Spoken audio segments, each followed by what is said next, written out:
আচলতে মোৰ কিছুদিন এনেকুৱা ভাৱে হৈছিল যে মই স্কুলৰ পৰা যেন বুজাই বা স্কুলৰ পৰা যেন মোৰ কাৰ্যকাল শেষে হোৱা নাই এনেকুৱা হৈছিল।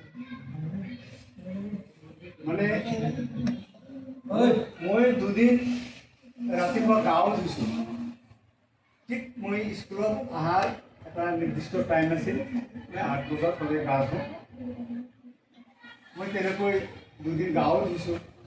তাৰপিছত মোক ঘৰৰ পৰা সুধিছে আমি ক'ত যায়, মই কিয় মই ক'ত যাম। তেতিয়াহে মোৰ ভাবত আহিছিল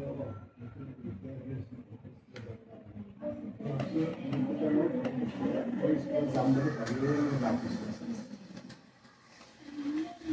যিয়ে নহওক এইটো এটা জীৱনৰ দীৰ্ঘ সময়, যেনেকুৱা আমি ছাত্ৰ জীৱনৰ পৰাই সেই 8 বজাৰ লগে আমাৰ গা ধোৱা এটা অভ্যাস। তাৰপিছত শিক্ষকতা কৰিলোঁ, সেই 8 বজাতে গা ধোৱাৰ এটা অভ্যাস।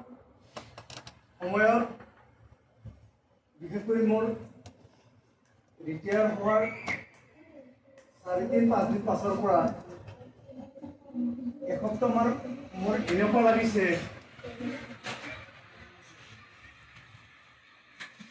যেন মোৰ সময় পাৰে নহয় এনেকুৱা অৱস্থা। যিয়ে নহওক এইটো দুখ কৰাৰ কথা নহয় আচলতে, কিন্তু জীৱনৰ এটা তাৰণা।